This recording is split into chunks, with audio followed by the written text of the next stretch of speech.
twongeye kubasuhuza nshuti bakundwa mukurikiye Ibanga W7 TV. Mugarukiye nanjye umusore Imana ikunda kandi yishimira Ishimwe Jean Pierre Peacemaker. Uyu ni umwanya tugarutse mu gisata cyacu cya kabiri cy'ubuzima, aho tubagezaho ibiganiro byiza cyane by'ubuzima. Kuri uyu munsi twabazaniye ikiganiro cy'ubwenge, nk'uko mubizi neza ko ahangaha ari ku gicumbi cy'ubwenge. Uyu munsi turagaruka ku kinyobwa buri muntu wese akenera mu buzima bwa buri munsi, aricyo amazi.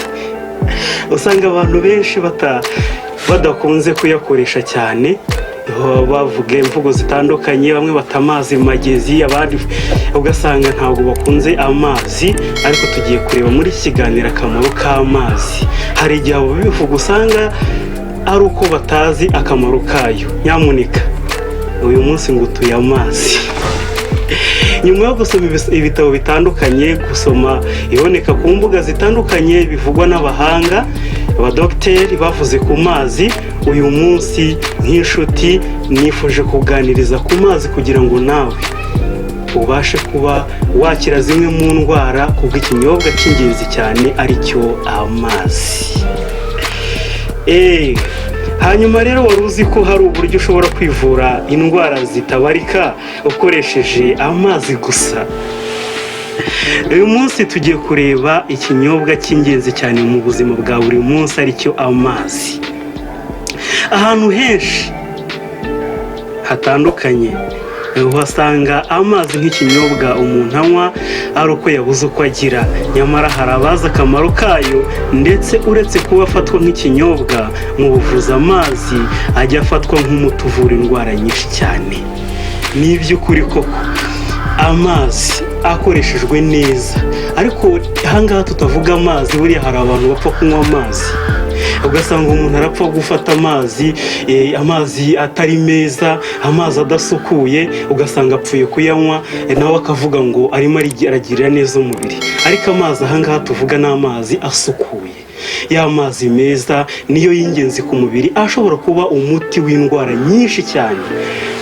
Dukomeje rero, ahangaha amazi yagiye avugwaho cyane cyane cyane n'abahanga batandukanye, bagaragaza akamaro kayo ku mubiri w'umuntu. Mu kumenya ukuri kwabyo, ahangaha baravuga abaganga batandukanye bagiye bavuga ku bijyanye n'amazi. Williams Bilahira ukoreshe ahangaha baravuga ibigo bitandukanye by'amakaminuza yagiye yigishamo. Baravuga uyu muganga icyo nawe yagiye atangaza ku mazi, yaravuze ati amazi niyo arinda kandi agahuriza hamwe imisemburo yagiye itangwa n'ingirangingo zibishinzwe.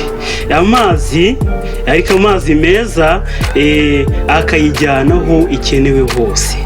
Amazi yonyine nicyo kinyobwa ngo nicyo kinyobwa gishobora gukamura imyanda iri mu ngingo. Amuneka murumbe bakunze bagacupa. Hari abantu bakunda agacupa cyane, ukaba utamubwira amazi, ndetse ugasanga no mu ruhame rw'abantu ugasanga harirengera akavuga ati njyewe sinshobora kunywa amazi. Ugasanga umuntu aravuga ati maze ukwezi, maze abiri ntakoresha amazi. Nyabara nyamuneka urumve ndakuburiye, amazi ni ingenzi cyane. Urimo urashyira umubiri wawe ahaga, ndetse haba utazashobora kwikura. Ndetse abantu benshi bicwa n'indwara zitandukanye kubera kudakoresha ikinyobwa cyiza cy'ingenzi kandi babasha kubona hafi yabo, aricyo amazi. Dukomeza cyane rero n'abahanga ku byo bavuze ku kijyanye n'amazi. Uyu muganga akomeza avuga ati amazi yonyine ati nicyo kinyobwa gishobora gukamura imyanda iri mu ngingo. Iyo myanda iyo myanda iba yatumye urwo rugingo rudakorana n'izindi, ariko amazi akabasha gutuma bikorana neza. Nyamuneka harya iyo byeri, harya iyo mitsingi, harya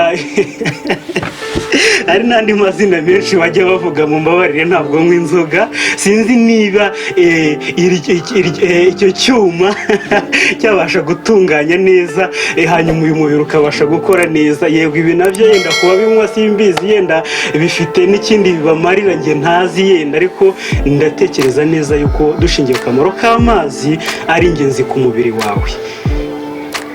Iyo uvuga ngo ntabwo nanywa amazi magezi ntabwo nagira gutya ngira ngo namaze kwiyumvira yuko ntashingira uba ufite inshuti yanjye. Reka dukomeze rero twirebera iki kinyobwa cy'ingenzi twahawe na Rugira aricyo amazi. Uyu muganga yakomeje atubwira ibintu byinshi by'ubwenge aho agira ati amazi yonyine ati nicyo kinyobwa gishobora gukamura imyanda iri mu ngingo. Ati iyo myanda iba yatumye urwo rugingo rudakora n'izindi atari ko amazi atakabasha gutuma bikorana neza. Nyamuneka amazi ati kandi ati niyo ajyana indurwe zishinzwe kunogereza ibyo turya ati niyo asohora imyanda yose y'umubiri ati amazi yoroshya amaraso akayatera kugenda neza. Ese hari ikindi uzasanga gikora ibi byose? Iki nta kindi ni ikinyobwa amazi. Ati amazi kandi atakoresha neza udutsi dushinzwe gukwirakwiza amavuta mu mpagarike y'umuntu. Ugasanga umuntu ibirya arya ibyo akoresha byose ugasanga arakoresha amavuta cyane umubiri we arashyiramo amavuta menshi ariko ugasanga mu mubiri we ntazi kunywa amazi. Nyamuneka iri ni ikosa rikomeye ku mubiri. Indwara nyinshi abantu barwara barazirwara bitewe no kudakoresha amazi. Ugasanga usize amazi wawe mu rugo ariko wagera kwa muganga ukishyura ibihumbi byinshi nyamara ugasanga uvurishijwe amazi yandi wasize mu rugo nawe ubwawe washoboraga gukoresha mbere y'uko urwara bikagirira umumaro umubiri wawe. Ariko nyamuneka sinzi yenda bishobora no umuntu ashobora kuzira kutamenya ariko wowe ugize amahirwe kumenya uyu munsi nyamuneka nawe ntuzahure n'ikibazo nk'iki. Reka dukomeze tureba ku kijyanye n'aya mazi ariko kandi ngo amazi niyo ajyana indurwe zishinzwe kunogereza ibyo turya niyo asohora imyanda yose y'umubiri. Amazi niyo yoroshya amaraso akayatera kugenda neza. Amazi akoresha neza udutsi dushinzwe gukwirakwiza amavuta mu mpagarike y'umuntu. Amazi niyo ashinzwe kugenza gahunda y'ubushyuhe bw'umubiri kandi amazi niyo atera kwihagarika neza. Ugasanga umuntu arihagarika inkari y'umuhondo nyamuneka y'umuhondo inuka itese yibaho yindi ashobora kwihagarika nk'umuntu uri muri metero ebyiri uvuyeho yihagaritse akaba yakwirukanka bitewe n'impumuro mbi bitewe n'inkari inuka. Nyamuneka koresha amazi uzasanga ari ku giciro gito yaramutse hari n'ay'ubuntu. Navuga ngo ni ku giciro gito yenda bitewe n'uko imiturire yacu igiye itandukanye usibye ko na leta nayo yabishyizemo imbaraga ngo abantu bose babone amazi ahagije kandi ku giciro gito ariko amazi ni ikinyobwa gihendutse.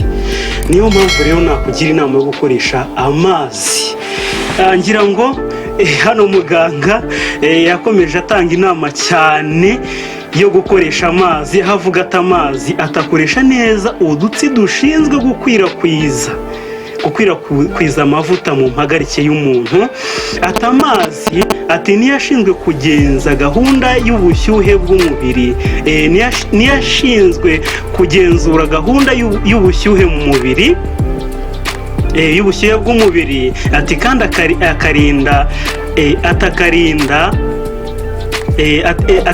ati kandi amazi niyo atera kwihagarika neza. Ngira ngo ibi nari maze kuvuga. Ndetse amazi niyo yoroshya amaraso maze akayatera gukorana akayatera gukora neza. Ati bityo ati kunywa amazi ati bitera kubaho neza. Nyamuneka uku kubaho neza nshuti ukurikiye Ibanga W7 TV, uku kubaho neza nanjye nibyo nkwifuriza mu kukugezaho iki kiganiro ku kinyobwa cyiza kidahenda aricyo amazi. Ngira ngo dukomeje twigiye imbere, arakomeza ati turamenye ati ntukibwire ko amazi tuvana mu biryo ahagije.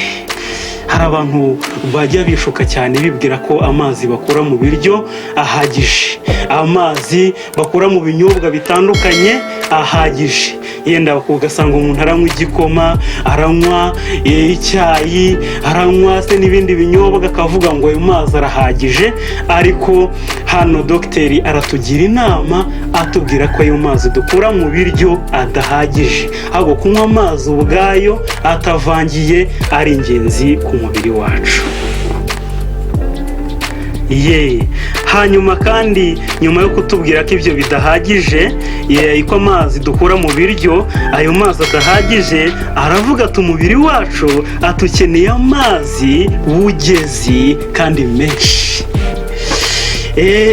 Atasa amazi anyobwa ati anyobwa ryari kandi ameze gute? Ngira ngo nshuti ibi nibyo nawe ukwiye gusobanukirwa. Hari abantu benshi badasobanukirwa ibi, ugasanga umuntu afashe akabido acuriye ku munwa aranyoye. Nyamuneka ukeneye gusobanukirwa, ese amazi anyobwa gute? Amazi anyobwa ryari? Amazi anyobwa ni amazi ameze ate? Ugasanga umuntu afashe isahani y'ibiryo, afashe igikombe cy'amazi. Nyamuneka reka nkugire inama iruta izindi. Nkuko utafata iriya sahani y'ibiryo ngo ufate igikombe cy'amazi ucuburemo urye, ibyo ni nako bidakwiriye kuba urimo kurya ngo ufate igikombe cy'amazi usomeze.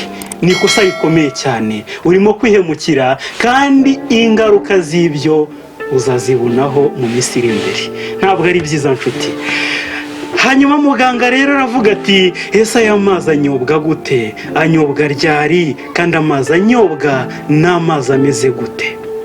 Aravuga ati kunywa amazi ashyushye ati bigira icyo bimarira abafite umubabaro n'abarakazwa n'ubusa. Ese nawe waba urakazwa n'ubusa? Waba se ufite ukunda kugira ngo n'umubabaro mwinshi? Nyamuneka uyu ni umuti udahenze, ushobora kuzavurwa n'abantu benshi bakagukuraho amafaranga menshi, ariko uyu ni umuti w'ingenzi udahenze kandi uza kugirira akamaro. Ugasanga uvuganye n'umuntu gato cyane, ugasanga ahise arakara wakoresheje amazi.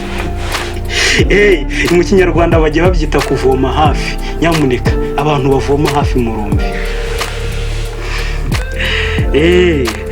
Hanyuma ngo kunywa amazi ashyushye ngo bigira icyo bimarira abantu bafite umubabaro n'abarakazwa n'ubusa, aribo bavoma hafi navugaga.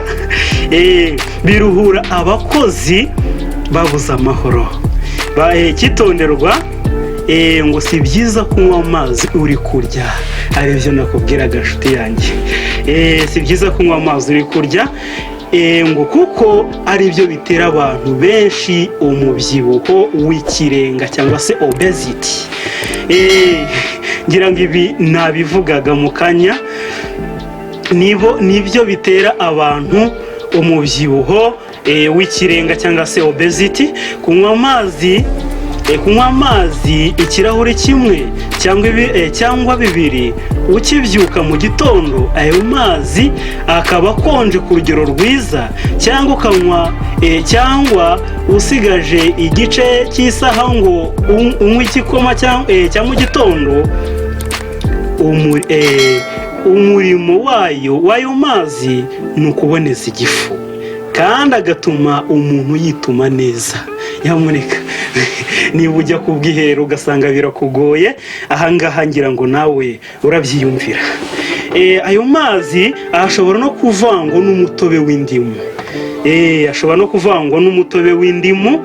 Iyo amazi anyowe hasigaye isaha imwe cyangwa igice cy'isaha ngo ufungure, hasigaye igice cy'isaha ngo ufungure ibyo kurya bya saa sita cyangwa ibya nimugoroba, ugatuma ingingo zigarura ubuyanja, ugatuma ingingo zigarura ubuyanja, maze ingingo zinoza ibyo kurya zigatunganya umurimo wazo zifite imbaraga. Hanyuma baravuga yuko ngo iyo unyweye amazi, iyo unyweye amazi hasigaye isaha imwe cyangwa igice cy'isaha ngo ufungure ibyo kurya bya saa sita cyangwa se ibya nimugoroba, ngatuma ingingo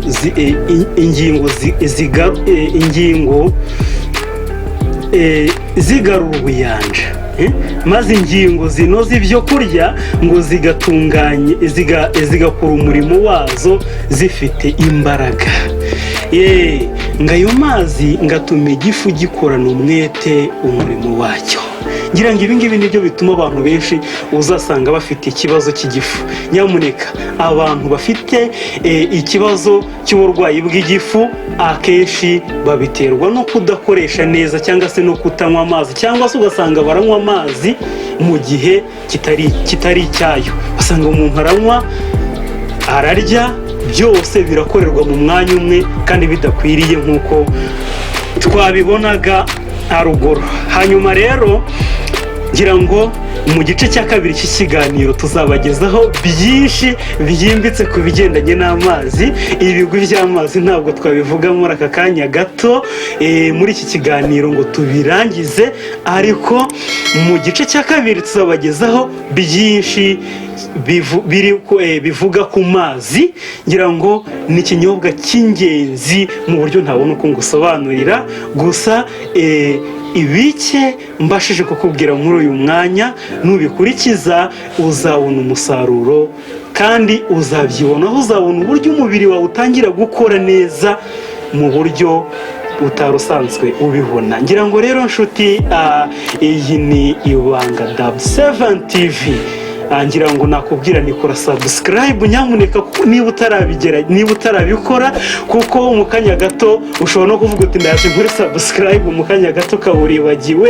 ngira ngo ukibyumva cyangwa se nkikwibutsa, gerageza ukore subscribe, ukore share kuri bagenzi bawe kugira ngo nabo ubashe kubasangiza ku bintu byiza nk'ibi kandi by'ubwenge, kandi ukore like ukore like nyamuneka niba udukunze, kuko natwe turagukunda. ari nayo mpamvu tukugezaho ikiganiro nk'iki cy'ubwenge. iki ni igisata cya kabiri cy'ubuzima, kandi muri kumwe nanjye umuhungu Imana ikunda kandi yishimira, Jean Pierre Ishimwe Peacemaker. ngira ngo turi kumwe kandi ikiganiro nakagaruka. Shalom shalom.